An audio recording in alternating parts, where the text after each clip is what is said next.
నిరంతరం నీ స్మరణలో. ఒక ప్రేమ కావ్యం. ఒక ప్రశాంతమైన సాయంత్రం. ఆ పట్టణంలోని పాత గ్రంథాలయం నిశ్శబ్దంగా ఉంది. అక్కడ పుస్తకాల అరల మధ్య కార్తీక్ మరియు అనన్య మొదటిసారి ఒకరినొకరు చూసుకున్నారు.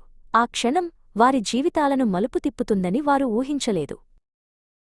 అనన్యకు కవిత్వమంటే చాలా ఇష్టం.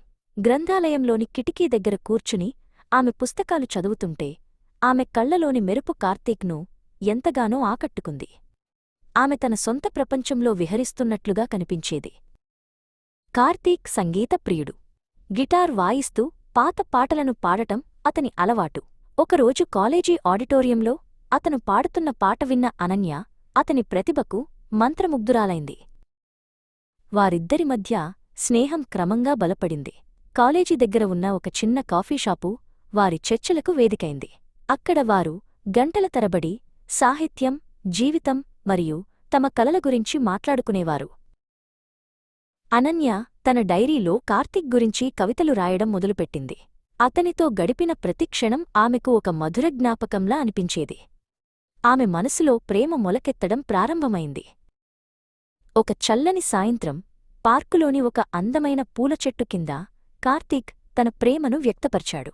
నీతో జీవితాంతం గడపాలని ఉంది అని అతను చెప్పినప్పుడు అనన్య కళ్లలో ఆనందం వెల్లివిరిసింది. ప్రేమలో పడిన ఆ రోజులు ఎంతో మధురంగా సాగాయి. ఒకే గొడుగు కింద వానలో తడుస్తూ నడవడం, సూర్యాస్తమయాన్ని చూస్తూ మౌనంగా కూర్చోవడం వారికి కొత్త అనుభూతులను మిగిల్చాయి. కాని జీవితం ఎప్పుడూ ఒకేలా ఉండదు. చదువు పూర్తయ్యాక కార్తీక్కు సుదూర ప్రాంతంలో ఒక ప్రతిష్టాత్మకమైన ఉద్యోగం వచ్చింది. అది వారిద్దరికీ ఒక పరీక్షాకాలంలా మారింది. రైల్వే స్టేషన్లో వీడ్కోలు చెప్పుకునే సమయం వచ్చింది. రైలు కదులుతుంటే అనన్య చేతిని వదలలేక కార్తీక్ పడ్డ వేదన వర్ణనాతీతం. త్వరలోనే మళ్లీ కలుస్తాం అని అతను మాటిచ్చాడు. కార్తీక్ వెళ్లిన తర్వాత అనన్య జీవితం మూగబోయింది. ఆమె ప్రతిరోజూ పోస్ట్మ్యాన్ కోసం ఎదురుచూసేది. కార్తీక్ పంపే ఉత్తరాలలో అతని ప్రేమను, వాసనను వెతుక్కునేది. కొత్త నగరంలో కార్తీక్ ఒంటరితనంతో పోరాడేవాడు. రాత్రివేళ కిటికీ పక్కన కూర్చుని ఆకాశంలోని చందమామను చూస్తూ అనన్యను తలుచుకునేవాడు. వారి మధ్య ఉన్న దూరం వారిని మానసికంగా మరింత దగ్గర చేసింది. అప్పట్లో ఫోన్ కాల్స్ మాత్రమే వారి ప్రధాన అనుసంధానం. అర్ధరాత్రి వరకు గంటల తరబడి మాట్లాడుకుంటూ తమ రోజువారీ విశేషాలను పంచుకునేవారు. ఆ గొంతు వింటే కాని వారికి నిద్ర పట్టేది కాదు. అనుకోకుండా అనన్యకు తీవ్రమైన జ్వరం వచ్చింది. ఆమె ఆరోగ్యం క్షీణించడంతో ఆమె తల్లి ఆందోళన చెందింది. అనన్య మంచంపై పడి ఉండి కూడా కార్తీక్ గురించే ఆలోచిస్తూ ఉండేది. కార్తీక్కు ఈ వార్త తెలిసినప్పుడు అతని గుండె ఆగినంత పనైంది. తన పనులన్నీ పక్కనపెట్టి వెంటనే బయలుదేరాలని నిర్ణయించుకున్నాడు. తన ప్రాణానికి ప్రాణమైన ఆమెను చూడాలన్న తపన అతనిలో పెరిగింది. విమానాశ్రయంలో కార్తీక్ విపరీతమైన ఒత్తిడికి గురయ్యాడు. ప్రతి నిమిషం ఒక యుగంలా గడిచింది. ఆమె క్షేమంగా ఉండాలని దేవుణ్ణి వేడుకుంటూ ప్రయాణమయ్యాడు.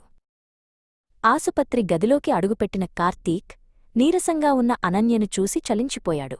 అతను ఆమె పక్కన కూర్చుని చేతిని గట్టిగా పట్టుకున్నాడు. అతని స్పర్శతో అనన్య కళ్లలో మళ్లీ ప్రాణం వచ్చింది. కార్తీక్ అనన్య దగ్గరే ఉండి సేవలు చేశాడు. కొన్ని రోజుల తర్వాత ఆమెను ఆసుపత్రి తోటలోకి తీసుకెళ్లాడు. అతని ప్రేమ మరియు సంరక్షణ వల్ల ఆమె త్వరగా కోలుకోగలిగింది. అనన్య ఆరోగ్యం కుదుటపడ్డాక కార్తీక్ ఆమె తండ్రిని కలిసి తమ పెళ్లి గురించి మాట్లాడాడు.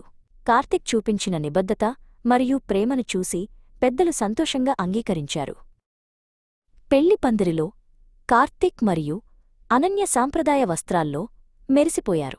ఒకరి మెడలో ఒకరు పూలదండలు వేసుకుంటూ ఆనందభాష్పాలతో కొత్త జీవితంలోకి అడుగుపెట్టారు. ఇప్పుడు వారు ఒక అందమైన ఇంట్లో కలిసి జీవిస్తున్నారు. గతాన్ని తలుచుకుంటూ కష్టసుఖాల్లో తోడుగా ఉంటామని మళ్లీ ప్రమాణం చేసుకున్నారు.